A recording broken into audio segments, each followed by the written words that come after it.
Friends, आता दुपारचे वाजले होते 12:30 आणि आता माझं सर्व काम आटोपलं होतं. म्हटलं आता जरासा निश्चेचा श्वास घ्यावा. कशाचं काय, तर हे लेकरं असे कशाची घेऊ देतात. इकडे बघा किती गोंधळ घालून ठेवला यांनी.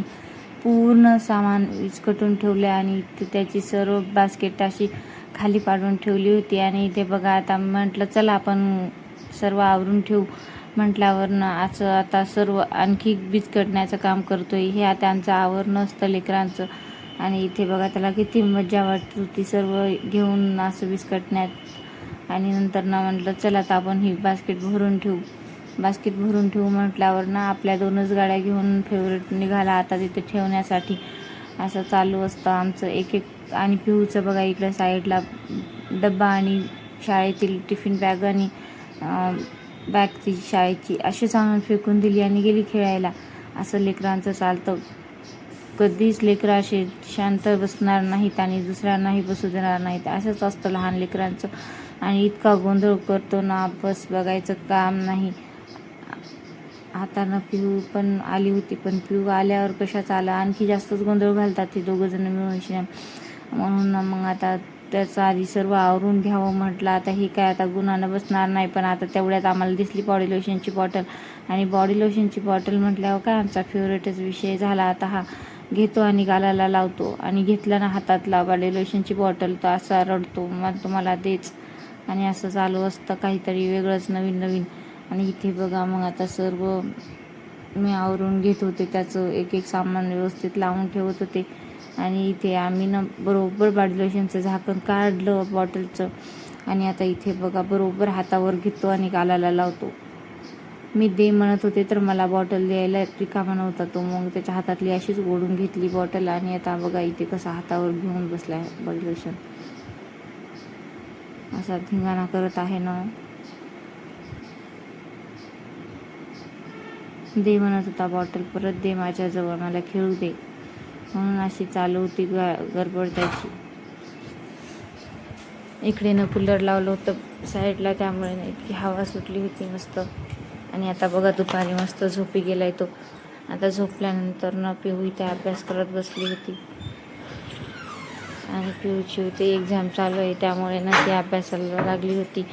आणि ते मला साईडला झोपला होता. आणि आता सायंकाळचे वाजले होते 4. आणि ते म्हणजे आणि इथे ना पिहू 12 चॅप्टरची स्टडी करत होती. त्यामुळे ती सांगत होती मम्मा मी 12 चॅप्टरची स्टडी करत आहे. आणि काय मग आता थोड्या वेळाने सर्व अंधारच पडत आला. आणि 6 वाजता मग देवाला दिवाबत्ती केली. आणि आता इथे पीठ वगैरे चुरलं, कुकर लावून ठेवलं होतं. इकडे अशी माझी सर्व तयारी चालू होती. आणि आता मला तरी थोडा वेळ झोपलाच होता. तो आज खूप दमून गेला होता आणि त्यामुळे जास्त वेळ झोपला. 2 तास झोपला बरोबर. आणि इथे बघा आता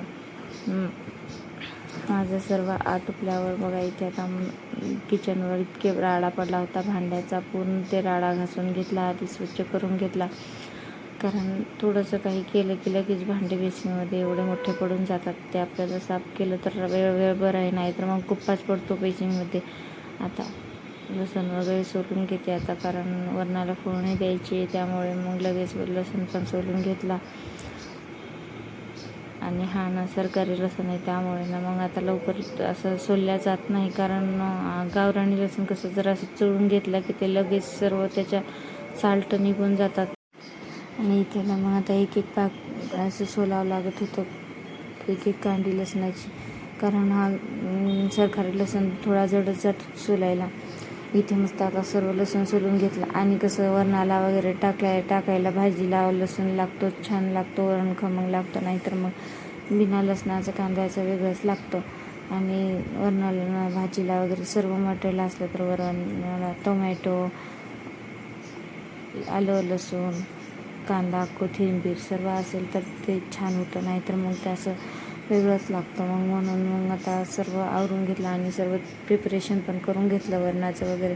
इथे ना आता पोळ्या टाकून घ्यायला लागले. आधी म्हटलं आता कुकर होईपर्यंत इकडे पोळ्या टाकून घ्यावं.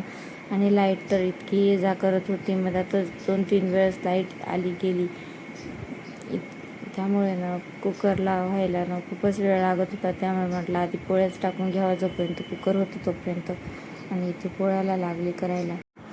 आणि पिऊ इथे मध्ये येत होती, मामा हे झालं का स्वयंपाक म्हणून. तिला भूक लागली होती, त्यामुळे मग ती लवकर स्वयंपाक करायचा होता मला झटझट, कारण लेकरांना भूक लागली नाही. आणि ती तशी झोपी जाते, तिला टाईमच ठरलेला आहे 9 वाजता ती लगेच झोपी जाते, जागीच राहत नाही 9च्या नंतर ती.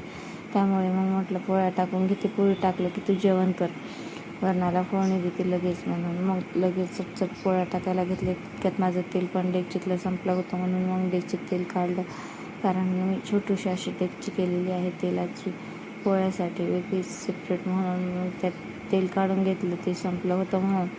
आणि इथे ना आता पोळ्यांना लागले प्रिपरेशन केलेलं होतं अगोदरच, पीठ वगैरे चुरलं, मग डायरेक्ट छान असं पोळ्या करून घेतल्या. आणि आता छान काहीतरी माझं सापडत नव्हतं, आता मला पक्कड सापडत नव्हती, त्यामुळे ना मग मी पक्कड हुडकत होते.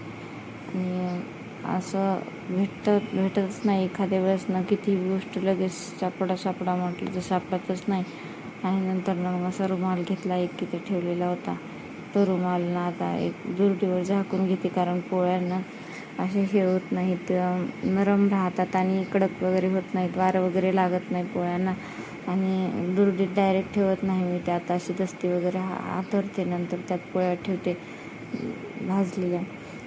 आणि इथे माझ्या आता पोळ्या टाकणं चालू होतं. मी ना अशा उंड्याच्याच पोळ्या टाकते, मला साध्या पोळ्या जास्त म्हणजे असं आवडतच नाही. कसं 2 याच्या आता बऱ्याच महिला करतात, पण त्यांना कशा बाजूला साईडला कडक होतात, त्यामुळे ना मग म्हणून अशा उंड्याच्या चपात्या किती वेळ नरम राहतात आणि छानही होतात, त्यामुळे मग अशा चपात्या करत असते मी कधीही मला.